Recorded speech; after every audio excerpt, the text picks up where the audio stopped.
आज हम स्टार्ट करने वाले हैं 12th क्लास की फिजिक्स। तो 12th क्लास की फिजिक्स में जो आपका मेनली क्लासिफिकेशन है उसको हम पहले डिस्कस करेंगे। तो क्लासिफिकेशन आप देख सकते हो कि क्लासिफिकेशन किस तरह से किया गया है। जो आपकी जो 12th क्लास की फिजिक्स है मेनली 4 पार्ट्स में डिवाइडेड है। आपकी 4 पार्ट्स कौन कौन से रहेंगे? फर्स्ट पार्ट रहेगा आपका इलेक्ट्रोमैग्नेटिज्म, सेकंड पार्ट रहेगा आपका ऑप्टिक्स, थर्ड पार्ट रहेगा आपका मॉडर्न फिजिक्स और लास्ट पार्ट रहेगा आपका इलेक्ट्रॉनिक्स एंड कम्युनिकेशन। तो जो आप 12th क्लास में पढ़ने वाले हो आप ये मेनली बेसिकली 4 टॉपिक्स ही आपको क्या करने हैं, पढ़ रहे हैं मेनली किसमें आपके 12th क्लास में। फर्स्ट पार्ट है आपका इलेक्ट्रोमैग्नेटिज्म। इलेक्ट्रोमैग्नेटिज्म में क्या होता है आपका जो स्टडी किया जाता है किसके बारे में? चार्ज के बारे में। 10th क्लास में आपने इसके बारे में पढ़ा होगा थोड़ा सा कि चार्ज क्या है, इनविजिबल है। मतलब क्या है आपको कि 12th क्लास में जो भी फिजिक्स पढ़नी है आपको सारी फिजिक्स कैसी है? इनविजिबल है, आपको दिखेगा नहीं कुछ भी। 11th क्लास में क्या है आपको मोशन पढ़ा था, तो मोशन में क्या आपको ऑब्जेक्ट मूव करता हुआ दिखता था कि ऑब्जेक्ट मूव कर रहा है या रेस्ट पर है। तो यहाँ पर आपको इस तरह से कुछ भी नहीं दिखने वाला है इस साल। मतलब सारा कुछ किस में चलेगा? इमेजिनेशन में चलेगा। आपको इमेजिनेशन करना पड़ेगा। जैसे हमने बोल दिया कि ये चार्ज है तो आपको कंसीडर करना पड़ेगा कि ये चार्ज है, क्योंकि चार्ज को अभी तक किसी ने देखा नहीं है। तो आपको बोल दिया कि चार्ज है तो आपको भी मानना पड़ेगा कि ये क्या है? चार्ज है। तो यहाँ पर इस बार में आपको ऑब्जेक्ट्स दिखने वाले नहीं है इस साल आपको। तो फर्स्ट पार्ट रहेगा आपका कौन सा? इलेक्ट्रोमैग्नेटिज्म। इलेक्ट्रोमैग्नेटिज्म में मेनली स्टडी किया जाएगा किसके बारे में? चार्ज के बारे में। और इस इलेक्ट्रोमैग्नेटिज्म के क्या है फर्दर क्लासिफिकेशन किया गया है। आपके फर्स्ट पार्ट पढ़ोगे आप कौन सा? इलेक्ट्रोस्टैटिक का। सेकंड पार्ट कौन सा रहेगा आपका? मैग्नेटिज्म का रहने वाला है। और थर्ड पार्ट जो है आपका, थर्ड पार्ट किसका है? आपके इलेक्ट्रोमैग्नेटिक वेव का। इलेक्ट्रोमैग्नेटिक वेव बनेंगे आपके इन दोनों के कॉम्बिनेशन से, या फिर ऐसा बोल सकते हैं कि इन दोनों का ही क्लासिफिकेशन क्या होता है आपका? इलेक्ट्रोस्टैटिक और मैग्नेटिज्म बताया जाता है। नेक्स्ट पढ़ोगे आप ऑप्टिक्स। ऑप्टिक्स में मेनली हम स्टडी करते हैं किसके बारे में? लाइट के बारे में। लाइट में कौन कौन से पढ़ोगे आप? स्टडी ऑफ लाइट में पढ़ेंगे हम पहले रे ऑप्टिक्स, और दूसरा पढ़ेंगे कौन सा? Wave optics. रे के बारे में थोड़ा बहुत आपने पहले से स्टडी कर रखा है 10th क्लास के अंदर, लेकिन वेव ऑप्टिक्स आपके लिए कम्प्लीटली क्या होगा? न्यू होगा। नेक्स्ट पढ़ेंगे हम फिर कौन सा पार्ट रहेगा आपका? Modern physics. मॉडर्न फिजिक्स में स्टडी किया जाएगा किसके बारे में? एटम्स के बारे में, उसके स्ट्रक्चर के बारे में, कैसे न्यूक्लियर फ्यूजन होता है, कैसे क्या होगा उसका फ्यूजन होगा। तो कंप्लीट स्टडी किसका रहेगा? इसमें रहने वाला है आपके एटम का। तो जो मॉडर्न फिजिक्स का क्लासिफिकेशन किया गया है वो किया गया है एटॉमिक फिजिक्स और कौन सा? Nuclear physics. नाम ही इसका मॉडर्न है, बाकी तो जो है ये क्या है कम से कम 100 साल पुराना हो चुका है ये मॉडर्न फिजिक्स। तो ऐसा नहीं कि अभी आया लेटेस्ट है, लेटेस्ट नहीं है, काफी पुराना है, लेकिन नाम क्या है इसका? मॉडर्न फिजिक्स है, जिसमें स्टडी किया जाएगा किसके बारे में? एटम के बारे में। लास्ट पार्ट रहेगा आपका इलेक्ट्रॉनिक्स एंड कम्युनिकेशन। इलेक्ट्रॉनिक्स में आपको पढ़ाया जाएगा टाइप्स ऑफ सेमीकंडक्टर, या फिर ऐसा बोल सकते हैं कि स्टडी रहेगा ये डिटेल किसका? ये डिटेल स्टडी रहने वाला है किसके बारे में? आपके सेमीकंडक्टर के बारे में। और बाद में पढ़ेंगे हम इसमें क्या? कम्युनिकेशन वाला पार्ट। कम्युनिकेशन में आप पढ़ोगे एम्पलीट्यूड मॉड्यूलेशन मेनली, बाकी तो फ्रीक्वेंसी मॉड्यूलेशन भी होता है, फेज मॉड्यूलेशन होता है, लेकिन वो हमारे सिलेबस का पार्ट है नहीं। मेनली हमने इसमें पढ़ना है कम्युनिकेशन में कौन सा? Amplitude modulation. और फिर पढ़ेंगे मतलब डिफरेंट टाइप से क्या किया जाता है, उनका ट्रांसमिशन किया जाता है, इसको किस तरह से जनरेट किया जाएगा, वो सारा आपका स्टडी रहेगा किसमें? इलेक्ट्रॉनिक्स एंड कम्युनिकेशन वाले सेक्शन में। तो ये होता है आपका कंप्लीट क्या 12th क्लास के सिलेबस का थोड़ा सा ओवरव्यू। मेनली कितने पार्ट रहेंगे आपके? 4 रहेंगे इसमें। फर्स्ट पार्ट जो आपको पढ़ना है इलेक्ट्रोमैग्नेटिज्म पढ़ना है। इलेक्ट्रोमैग्नेटिज्म में आप पढ़ेंगे किसके बारे में? मेनली चार्ज के बारे में स्टडी किया जाएगा इसमें। सेकंड पार्ट रहेगा आपका कौन सा? ऑप्टिक्स। ऑप्टिक्स में क्या पढ़ोगे आप? लाइट के बारे में पढ़ोगे। इसमें भी हम पढ़ेंगे क्या? रे और वेव सेपरेट पढ़ेंगे। फिर रहेगा आपका मॉडर्न। मॉडर्न में पढ़ेंगे हम क्या? एटम के बारे में, और उसके बाद हम पढ़ेंगे किसके बारे में? Nuclear physics. मतलब यहाँ पे न्यूक्लियर रिएक्शन किस तरह से होती है, फ्यूजन कैसे होता है, फ्यूजन कैसे होता है, रेडियो एक्टिविटी क्या होती है, हाफ लाइफ क्या होता है, ये सारे हम पढ़ेंगे किसमें बेटा? न्यूक्लियर फिजिक्स में। लास्ट है आपका कौन सा? Electronics and communication. तो हम स्टार्ट करते हैं किससे? इलेक्ट्रोमैग्नेटिज्म से। अब इलेक्ट्रोमैग्नेटिज्म क्या है आपका? स्टडी है किसका? चार्ज का स्टडी है ये। मतलब स्टडी किसके बारे में करना है? चार्ज के बारे में करना है। तो सबसे पहले तो हमें क्या है थोड़ा बहुत चार्ज के बारे में पता होना चाहिए कि चार्ज है क्या, चार्ज आया कैसे। तो चार्ज की शुरुआत हुई थी, क्या था कि एक साइंटिस्ट थे, उन्होंने क्या किया था? अंबर लिया था। क्या लिया था? अंबर एक मटेरियल होता है, जैसे आपके आयरन वगैरह होते हैं। तो ये क्या था, आपके पास एक अंबर मटेरियल था। ये अंबर मटेरियल क्या है, बाय चांस किसी मटेरियल से क्या हो गया, रब हो गया।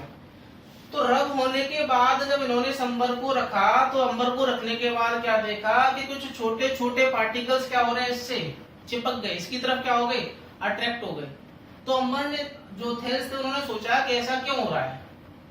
तो यहीं से क्या होता है, आपका डिस्कवरी स्टार्ट हो जाता है किसका, चार्ज का। और बोला गया कि ये सब कुछ हो रहा है वो किसकी वजह से हो रहा है, जो यहाँ पर अगर छोटे छोटे पार्टिकल आके क्या कर जाए, चिपक जाए इससे, तो ये किसकी वजह से हो रहा है, चार्ज की वजह से हो रहा है। या फिर हम बोल सकते हैं कि अंबर का क्या हो गया, इलेक्ट्रिफिकेशन हो गया। जब चार्ज के बारे में पढ़ेंगे तो और इसका डिटेल देखेंगे। अभी हम आज स्टार्ट करते हैं कौन सा, इलेक्ट्रोस्टैटिक। तो इलेक्ट्रोस्टैटिक में फर्स्ट वर्ड जो है आपका इलेक्ट्रो, सेकंड वर्ड आपका क्या, स्टैटिक। इलेक्ट्रोस्टैटिक में आप पहले स्टडी तो करोगे चार्ज के बारे में, लेकिन चार्ज किस पर होना चाहिए, कंडीशन है आपकी कि चार्ज एट रेस्ट। जब चार्ज अगर रेस्ट पर है, तो चार्ज अगर रेस्ट पर रहेगा तो उसका जो स्टडी होगा वो क्या कहलाया जाता है, इलेक्ट्रोस्टैटिक कहलाया जाएगा। अगर चार्ज क्या है, रेस्ट पर नहीं है, चार्ज क्या कर रहा है, मूव कर रहा है विद कांस्टेंट वेलोसिटी। ध्यान रखने वाली बात है कि चार्ज यहाँ पर मैग्नेटिज्म में मूव तो करेगा, लेकिन कैसे मूव करेगा, विद कांस्टेंट वेलोसिटी मूव करने वाला है। क्योंकि जो इलेक्ट्रोमैग्नेटिज्म है इसमें भी क्या करता है, चार्ज मूव करता है, लेकिन यहाँ पे चार्ज किस तरह से मूव करेगा, विद वेरिएबल स्पीड। मतलब क्या है, यहाँ पर चार्ज कैसा होगा, एक्सीलरेटेड होगा, और यहाँ पर चार्ज क्या होगा, एक्सीलरेशन नहीं होगा। मतलब यहाँ पर क्या होगा, charge move with v constant. मतलब क्या है, यहाँ पर जो वेलोसिटी है वो कैसा रहेगा, कांस्टेंट रहेगा। जब चार्ज रेस्ट पर रहेगा तो क्या है, आपका इलेक्ट्रोस्टैटिक है। जब चार्ज मूव कर रहा है विद कांस्टेंट वेलोसिटी, तो स्टडी रहेगा चार्ज का, वो क्या कहलाया जाता है, मैग्नेटिज्म कहलाया जाता है। और जब चार्ज कैसा हो, मूव कर रहा हो, charge move with v variable. v variable का मतलब क्या है, यहाँ पर एक्सीलरेशन इस बार जीरो होने वाला नहीं है। यहाँ पर एक्सीलरेशन क्या होगा, आपका जीरो होगा, और यहाँ पर एक्सीलरेशन क्या होगा, नॉट इक्वल टू जीरो होगा। जब चार्ज क्या करेगा, वेरिएबल स्पीड से मूव करता है, वेलोसिटी से मूव करेगा, तो क्या करेगा, वो इलेक्ट्रोमैग्नेटिक वेव रेडिएट करना स्टार्ट कर देगा। उसमें क्या बोला जाता है, आपका इलेक्ट्रोमैग्नेटिक वेव बोला जाता है। तो स्टार्ट करते हैं आपका क्या, इलेक्ट्रोस्टैटिक। इलेक्ट्रोस्टैटिक्स को पहले हम समझते हैं, तो इसका हमने क्या किया, थोड़ा इसको ब्रेक कर लिया दो पार्ट्स में। देखो फर्स्ट देख रहे हैं आप, इलेक्ट्रो है, सेकंड है आपका क्या, स्टैटिक। इलेक्ट्रो का मीनिंग होता है आपका चार्ज, और स्टैटिक का मीनिंग क्या होता है, रेस्ट होता है। तो इलेक्ट्रोस्टैटिक की डेफिनेशन क्या बनती है फिर, कि इलेक्ट्रोस्टैटिक क्या है बेटा, आपकी ब्रांच है फिजिक्स की, जिसमें आप क्या करोगे, स्टडी करोगे किसके बारे में, चार्ज के बारे में। जब चार्ज किस कंडीशन में रहेगा, रेस्ट में रहेगा। तो जो इलेक्ट्रोस्टैटिक है वो क्या है, ब्रांच है फिजिक्स की, जिसमें आप स्टडी करते हो किसके बारे में, चार्ज के बारे में। चार्ज किस पे रहेगा, रेस्ट पे रहेगा। साथ ही क्या रहेगा, जब मान लीजिए आपके पास कोई दो चार्ज हमने कंसीडर कर लिए, ये चार्ज है आपके पास Q1, ये चार्ज हमने कंसीडर कर लिया क्या, Q2। तो जब हमने दो चार्ज लेंगे तो इन दोनों चार्ज के बीच में क्या होगा, कुछ फोर्स भी होगा। तो इन दोनों के बीच के जो फोर्स का जो स्टडी रहेगा वो भी किसमें आने वाला है, आपके इलेक्ट्रोस्टैटिक में आता है। और ये चार्ज क्या करेंगे, कुछ फील्ड भी क्या करेंगे, जनरेट करेंगे। उसको हम बोलेंगे क्या, इलेक्ट्रिक फील्ड। तो जो इलेक्ट्रिक फील्ड होगा इनके द्वारा जो जनरेट हो रहा है उसका स्टडी होगा, वो भी किसमें आएगा, आपके इलेक्ट्रोस्टैटिक में आएगा। फिर क्या करेंगे, ये चार्ज कुछ पोटेंशियल डेवलप करेंगे। तो जो पोटेंशियल डेवलप करने वाले हैं वो भी क्या होगा, वो भी किसके अंदर आने वाला है, इलेक्ट्रोस्टैटिक के अंदर ही कंसीडर किया जाता है। तो इलेक्ट्रोस्टैटिक का डेफिनेशन क्या बन जाएगा, आप पढ़ सकते हैं। ब्रांच है किसकी बेटा, फिजिक्स की। तो the branch of physics which deals with the study of charge at rest, study of charge at rest, first point। Next क्या है, फोर्स बिटवीन चार्जेस। उसके बाद electric field and potential due to these charges is called electrostatic. इसी का दूसरा नाम होता है क्या, स्टैटिक इलेक्ट्रिसिटी। और इसी को और किस नाम से जाना जाता है, फ्रिक्शनल इलेक्ट्रिसिटी। तो स्टैटिक का मतलब क्या है, जब चार्ज रेस्ट पर है तो इसके द्वारा जो भी क्या है आपका फील्ड वगैरह, फोर्स वगैरह जनरेट होंगे, वो क्या हो गया, आपका स्टैटिक हो गया। फ्रिक्शनल क्यों बोला जाता है इसको, कि मान लीजिए कोई बॉडी को, जैसे हमने देखा था कि अंबर को क्या हो गया था, रब किया था, तो इसके पास क्या आ गया था, चार्ज आ गया था, ये चीजों को क्या करने लग गया था, अट्रैक्ट करने लग गया था। तो फ्रिक्शनल इफेक्ट की वजह से अगर क्या है आपके फिनोमिना होंगे तो उसके द्वारा जो इलेक्ट्रिसिटी जनरेट होगी उसको हम बोलते हैं क्या बेटा, फ्रिक्शनल इलेक्ट्रिसिटी। क्लियर है यहाँ तक?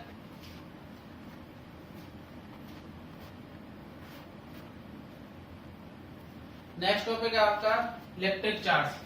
अभी देखा था आपने कि जो हम स्टडी करने वाले हैं इस साल कंप्लीट किसके बारे में रहने वाला है, चार्ज के बारे में रहने वाला है। तो हम थोड़ा डिस्कस करते हैं किसके बारे में, कि इलेक्ट्रिक चार्ज है क्या, मेनली आता है किसकी वजह से जो चार्ज आएगा, मेनली आता किसकी वजह से आएगा, फ्रिक्शन की वजह से आएगा। और हम इसका डिटेल स्टडी करेंगे किसमें, जब हम मेथड पढ़ेंगे किसके, चार्जिंग के मेथड। चार्जिंग मेथड्स में हम देखेंगे फ्रिक्शन से कैसे जनरेट किया जाएगा इसको, कंडक्शन से कैसे किया जाएगा दोनों को टच करके, या फिर इंडक्शन से कैसे किया जाएगा, एक बॉडी रहेगा दूसरा क्या चार्ज बॉडी इसके पास लेके आएंगे जिसमें भी क्या आ जाएगा, चार्ज आ जाएगा। ये सारा हम डिटेल स्टडी करेंगे इसमें आपके चार्जिंग मेथड्स में।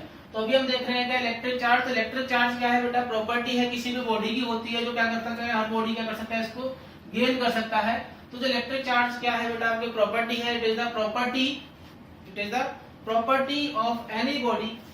कोई भी बॉडी हो आपके पास, जैसे मान लीजिए मार्कर है मेरा, ये क्या है, एक बॉडी मान लिया हमने, तो ये क्या हो जाएगा, इस मार्कर की प्रॉपर्टी हो जाएगी जो क्या करे, गेन करे किसको, इफेक्ट ऑफ इलेक्ट्रिसिटी को। मतलब क्या है कि जब इसको मैंने क्या किया, रब किया, जैसे ये एक बॉडी है मेरे पास, एक बॉडी क्या है, मेरा हाथ है, तो इस बॉडी को मैंने इस हाथ के साथ क्या किया, रब किया। तो रब करने पर कौन सा बॉडी चार्ज गेन करेगा, कौन सा क्या करेगा, लूज करेगा, ये प्रॉपर्टी किसकी है, ये डिपेंड करेगा किस पर, बॉडी पर। अगर आप क्या करोगे, डिफरेंट बॉडी लोगे तो डिफरेंट टाइप्स के आएंगे, चार्ज आएंगे। जैसे अभी इस मार्कर को हाथ के साथ रब किया तो मान लो इसके पास चार्ज है, कौन सा आ गया, पॉजिटिव आ गया। लेकिन इसी को मैं क्या करूं, इस टी शर्ट के साथ रब करूं तो इसके पास मान लो चार्ज कौन सा आ गया, नेगेटिव। तो कब ये चार्ज पॉजिटिव गेन करेगा, कब ये नेगेटिव गेन करेगा, ये भी किस पर डिपेंड करेगा, ये डिपेंड करता है कि इसको किस बॉडी के साथ रब किया गया है।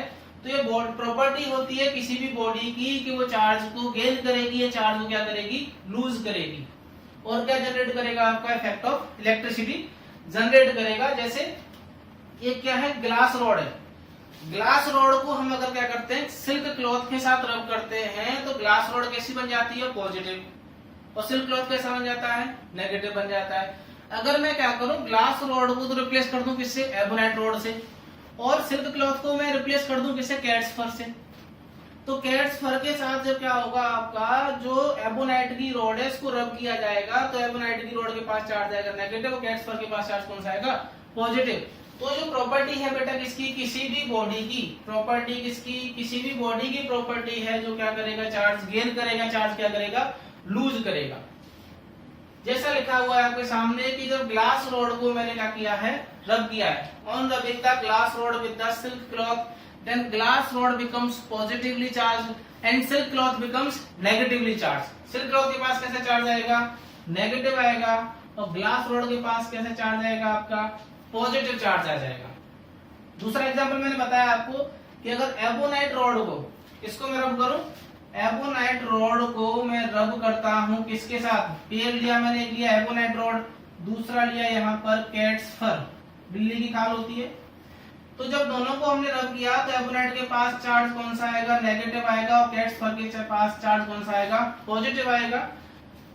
तो ये डिपेंड करेगा कि किस मटेरियल के साथ आपने, किस मटेरियल को आपने रब किया है।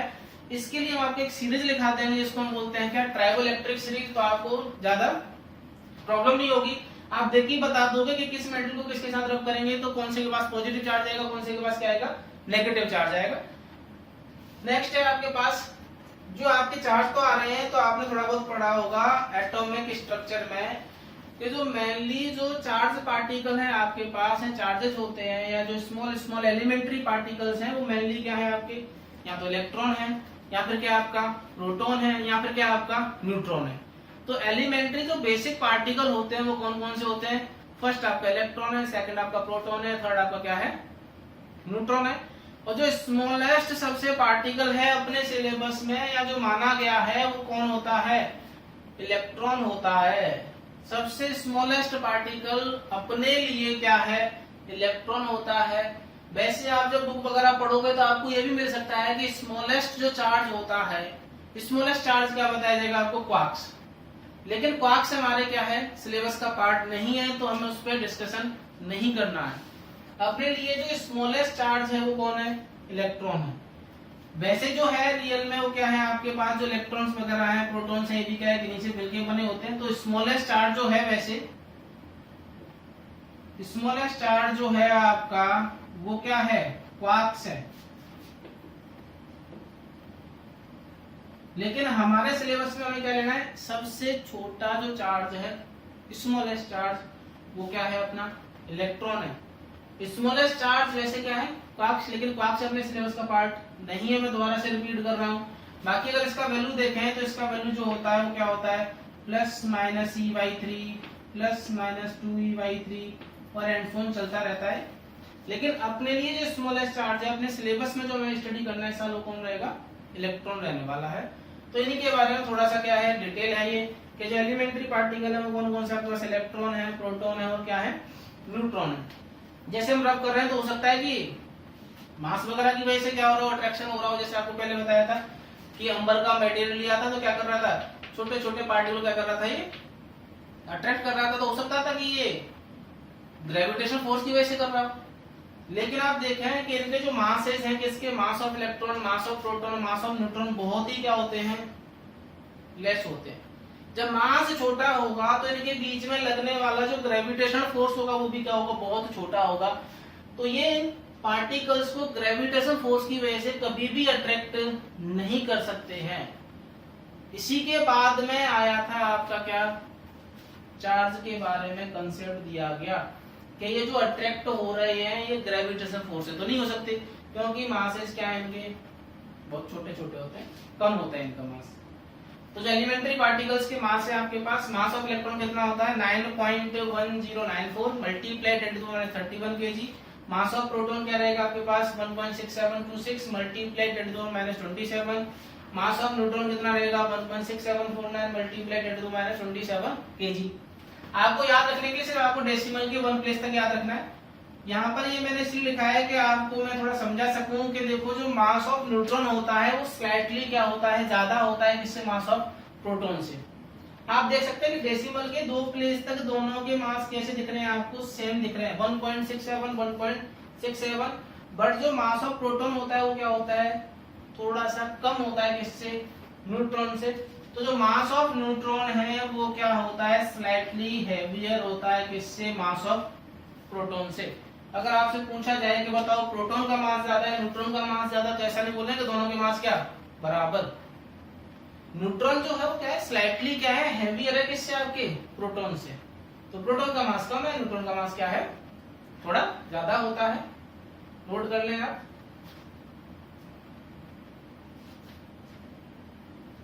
अब नेक्स्ट देखते हैं क्या, कॉज ऑफ चार्ज, कि मतलब किसी भी बॉडी पे जो चार्ज आ रहा है उसके पीछे कॉज क्या है।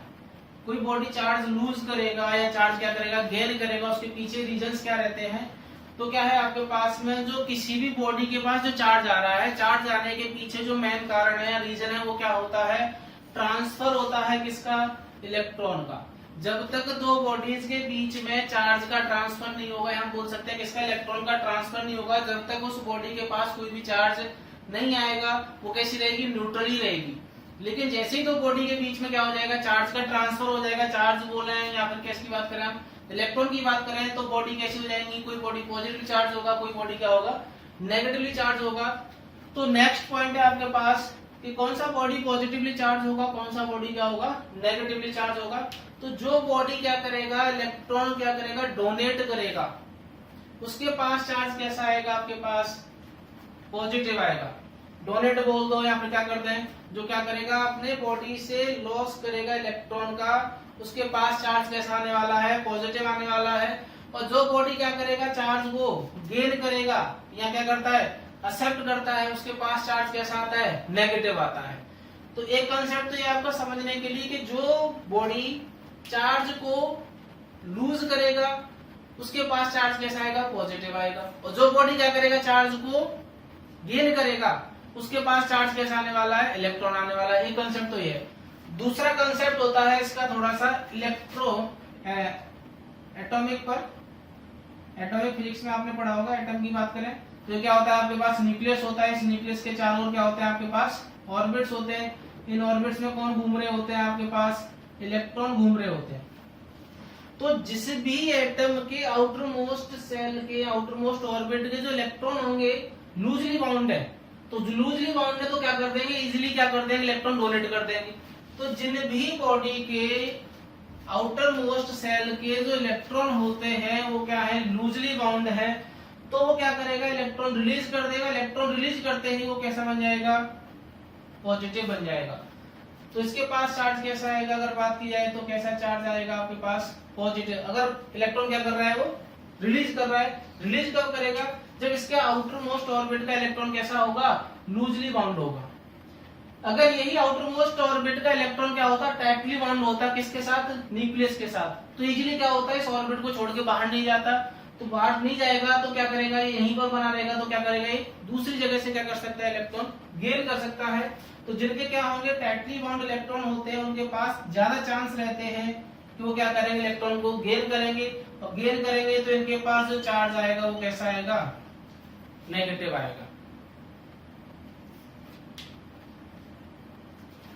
अब हम देखते हैं क्या ट्राइवोइलेक्ट्रिक सीरीज। ट्राइवोइलेक्ट्रिक सीरीज मैंने अभी आपको पहले ही बताया था कि दो सबस्टेंस का पॉजिटिव होना नेगेटिव होना, या तो हम क्या करें, अलग अलग सबस्टेंस के लिए कॉम्बिनेशन क्या करें, याद करें, या फिर हम क्या करें, इस कंसेप्ट को ही समझ लें कि कौन से बॉडी के पास चार्ज पॉजिटिव आएगा या कौन से बॉडी के पास क्या आएगा, चार्ज नेगेटिव आएगा। तो उसके लिए एक सीरीज बना रखी है, इसका नाम क्या होता है, ट्राइवोइलेक्ट्रिक सीरीज होता है। इस सीरीज में क्या है कि सबस्टेंस को क्या कर रखा है, ऑर्डर में अरेंज कर रखा है। और इसमें क्या है कि जो इस ऑर्डर में इस सीरीज में पहले आएगा, जो भी सबस्टेंस क्या होगा इस सीरीज में पहले आएगा, वो सबस्टेंस हमेशा कैसा बनेगा, पॉजिटिव बनेगा। और जो इस सीरीज में क्या आएगा, लेटर आएगा, वो सबस्टेंस कैसा आएगा, नेगेटिव बनेगा। जैसे यहाँ पे कुछ एग्जांपल लिखे हुए कि कैट्स फर, अभी हमने देखा था कि कैट्स फर को जब हम एबोनेट रॉड के साथ क्या कर रहे थे, रब कर रहे थे, तो मैंने आपको बताया था कैट्स फर के पास चार्ज कैसा आएगा, पॉजिटिव आएगा, और एबोनेट रॉड के पास चार्ज कैसा आता है, नेगेटिव आता है। देखो अब ट्राइवोइलेक्ट्रिक सीरीज में सबसे पहले कौन आ रहा है, कैट्स फर आ रहा है। तो जो सीरीज में पहले आएगा वो हमेशा कैसा होगा, पॉजिटिवली चार्ज गेन करेगा। और जो सीरीज में बाद में आएगा वो हमेशा कैसा चार्ज गेन करेगा, नेगेटिवली चार्ज गेन करेगा। मतलब ये क्या करेगा, इलेक्ट्रॉन को गेन करेगा, ये क्या करेगा, इलेक्ट्रॉन को लूज करेगा। दूसरा एग्जांपल लिया था हमने किसका, ग्लास रॉड का और सिल्क क्लॉथ का। तो देखो ग्लास रॉड यहाँ पर है, सिल्क क्या है, ये रहा। तो ग्लास को जब सिल्क के साथ रब करेंगे तो देखो ग्लास क्या आ रहा है, सीरीज में पहले आता है। तो सीरीज में पहले आएगा तो ग्लास कैसा बनेगा, पॉजिटिव बनेगा, और सिल्क क्लॉथ कैसा बनेगा, नेगेटिव बनेगा। तो ट्राइवोइलेक्ट्रिक सीरीज क्या है, इसमें जितने भी सबस्टेंस थे आपके उनको एक सीरीज में अरेंज कर दिया गया है, एक ऑर्डर में क्या किया गया, अरेंज किया गया है। और बोला गया है कि जो इस सीरीज में पहले आएगा वो हमेशा कैसा बनेगा, पॉजिटिव बनेगा, और जो इस सीरीज में बाद में आएगा वो कैसा बनेगा, नेगेटिव। तो अब कोई से भी दो सबस्टेंस लेके आप आपस में रब कर सकते हो, और रब करने के बाद आप खुद डिसाइड कर सकते हो कि कौन से के पास चार्ज पॉजिटिव आएगा, कौन से के पास चार्ज नेगेटिव आएगा। ग्लास रॉड को अगर पेपर के साथ आप रब करोगे तो ग्लास के पास चार्ज कैसा आएगा, पॉजिटिव आएगा, क्योंकि सीरीज में क्या आ रहा है, पहले आ रहा है किससे, पेपर से। और पेपर के पास चार्ज कैसा आएगा, नेगेटिव आएगा। तो हमें ये सीरीज याद रखना ज्यादा बेटर है, किसकी वजह, उससे कि आप अलग अलग मेटल के लिए कॉम्बिनेशन में आप याद कर रहे हो कि वूल को कॉटन के साथ रब करेंगे तो वूल पे पॉजिटिव आएगा, कॉटन पे कैसा आएगा, नेगेटिव आएगा। अरे सीरीज को याद कर लो, और सीरीज में क्या है, सारे आपके सबस्टेंस दे रखे हैं, तो खूब सारे कॉम्बिनेशन बन सकते हैं। तो हमें क्या है, इस ट्राइवोइलेक्ट्रिक सीरीज को देखना है, किसके लिए, कि किस सबस्टेंस में पॉजिटिव चार्ज आएगा, किस सबस्टेंस में नेगेटिव चार्ज आएगा। पढ़ते रहे, पढ़ाई करते रहे, मिलेंगे नेक्स्ट वीडियो में आपके साथ।